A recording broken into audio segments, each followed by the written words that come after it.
Bismillahirrahmanirrahim. Assalamu alaikum viewers. How are you all? Thank you for your such good and helpful comments, and they are really helpful, and they are actually guiding me where to move. Thank you very much.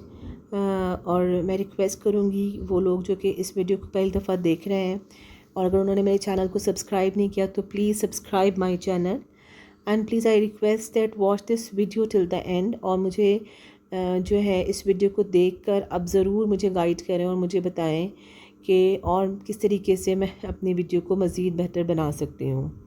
आज जो मैं English speaking and written practice के लिए topic discuss करने जा रही हूँ वो है डेमोन्स्ट्रेटिव प्रोनाउन। प्रोनाउन जो है वो तो वेल नोन हमारे एक कॉन्सेप्ट है और हम नाउन की जगह पे जो वर्ड्स यूज़ करते हैं उनको हम प्रोनाउन कहते हैं। जैसे कि अगर नाउन है उसको हम नहीं यूज़ करना चाह रहे तो उसकी प्लेस पर हम words like I you we they हम यूज़ करते हैं। लेकिन अब जब ये डेमोन्स्ट्रेटिव प्रोनाउन की बात हो रही है तो डेमोन्स्ट्रेटिव प्रोनाउंस ये वर्ड हैं जो एक्चुअली किसी नाउन की तरफ इशारा करते हैं, उसको आइडेंटिफाई करते हैं। ठीक है, और ये फार या नियर भी हो सकते हैं और ये सिंगुलर और प्लूरल भी हो सकते हैं। आपके सामने येलो में लिखे हुए हैं this that these and those, और ये हम इनसे अच्छी तरीके से फेमिलियर हैं। इनको हम डेमोन्स्ट्रेटिव प्रोनाउंस कहते हैं।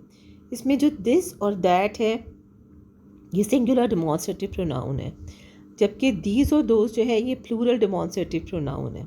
दिस का मतलब होता है ये और दैट का मतलब होता है वो, यानी कि दिस जो है वो यूज़ हो रहा है करीब की चीज़ों के लिए और दैट जो है ये यूज़ हो रहा है दूर की चीज़ों के लिए। जबकि दीज जो है ये करीब की चीज़ों के लिए यूज़ हो रहा है but they are more in number, ये ज़्यादा होती हैं चीज़ें तादाद में। और दोस्त जो है ये दूर की चीज़ों के लिए यूज़ होता है लेकिन ये तादाद में ज़्यादा होती हैं। ठीक है, तो अब ये कभी कभी जो है ना अनस्पेसिफाइड क्वांटिटी को दिखाने के लिए भी यूज़ होते हैं। तो आइए अब इनके एग्जांपल देखते हैं ताकि हमें अच्छे से समझ में आ जाए।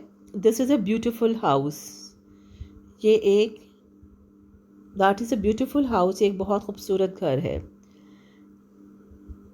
अब ये एक स्पेसिफिक घर की तरफ इशारा कर रहा है और ये सिंगुलर प्रोनाउन है क्योंकि ये सिर्फ एक घर की तरफ इशारा कर रहा है।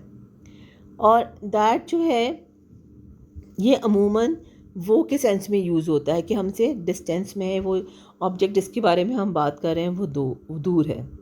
This is used as a pronoun in a place of a number, और ये भी क्वांटिफाई के तौर पर यूज़ होता है।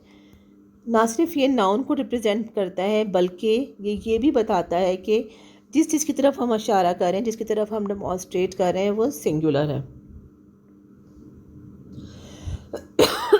अमूमन कहते हैं ये, जब हम कहें this is what he is charging, ये है वो जो वो चार्ज कर रहा है। अच्छा, दीज जो है इसका मतलब भी ये होता है और ये अनस्पेसिफाइड क्वांटिटीज़ के बारे में बता रहा है। वो क्वांटिटी जो है वो 2 भी हो सकती है, वो 3 भी हो सकती है, वो 4 भी हो सकती है। तो इस लिहाज से ये एक्चुअली एक प्लूरल डेमोन्स्ट्रेटिव है और ये रेफ़र कर रहा है सम नंबर ऑफ ऑब्जेक्ट की तरफ। These were made by me.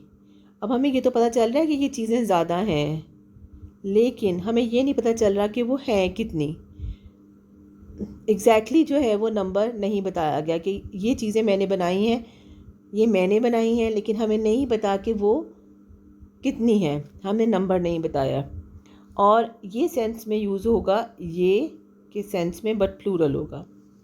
Everyone remember those days, हर कोई उन दिनों को याद रखता है, हर एक को वो दिन याद होते हैं। अब दोस्त जो है वो एक पर्टिकुलर टाइम की बात कर रहा है, लेकिन ये जो है हमें बता नहीं रहा कि कितने नंबर हैं, यानी कि नंबर जो है हमें नहीं बता रहा कि वो कितने नंबर है, 5 है, 6 हैं या 7 हैं। बस ये जो है ना उस नाउन की जगह पर यूज़ हो रहा है। और इस लिहाज से हम देखते हैं कि ये जो है अनस्पेसिफाइड होता है। डेमोन्स्ट्रेटिव प्रोनाउन के हम एग्जांपल देखते हैं। This is the one I want, ये वही है जिसकी मुझे तलाश थी। हैरी, दिस इज़ जॉन, ये जॉन है। Come and look at this hour, इसको देखो, that's a very good idea, ये तो बहुत अच्छा आइडिया है। Hello, is that Ken um, this is Jane ब्राह्मण here, can I have one of these are nice shoes, those look riper. तो आप देख रहे हैं कि किस तरीके से जो दिस और दीज है ये रिप्रेजेंट कर रहे हैं कुछ करीब की चीज़ों के लिए, लेकिन दिस जो है वो सिंगुलर को रिप्रेजेंट कर रहा है, जबकि दोस दीज जो है वो प्लूरल को रिप्रेजेंट कर रहा है। On the other hand that specify कर रहा है किसी एक ऑब्जेक्ट को, जबकि दोज जो है वो नंबर ऑफ ऑब्जेक्ट को रिप्रेजेंट कर रहा है। तो आई होप कि आपको जो डेमॉन्स्ट्रेटिव प्रोनाउन का कॉन्सेप्ट है वो समझ में आ गया है, और अब जो है वो आप इसको बहुत अच्छी तरीके से विद ट्रू अंडरस्टैंडिंग यूज़ कर सकते हैं। अगर आपको मेरी वीडियो पसंद आई है तो प्लीज़ इसको लाइक कीजिए और इसको शेयर कीजिए, and press the bell icon so that you get my video as soon as it is released. Allah Hafiz. By the next time, stay blessed.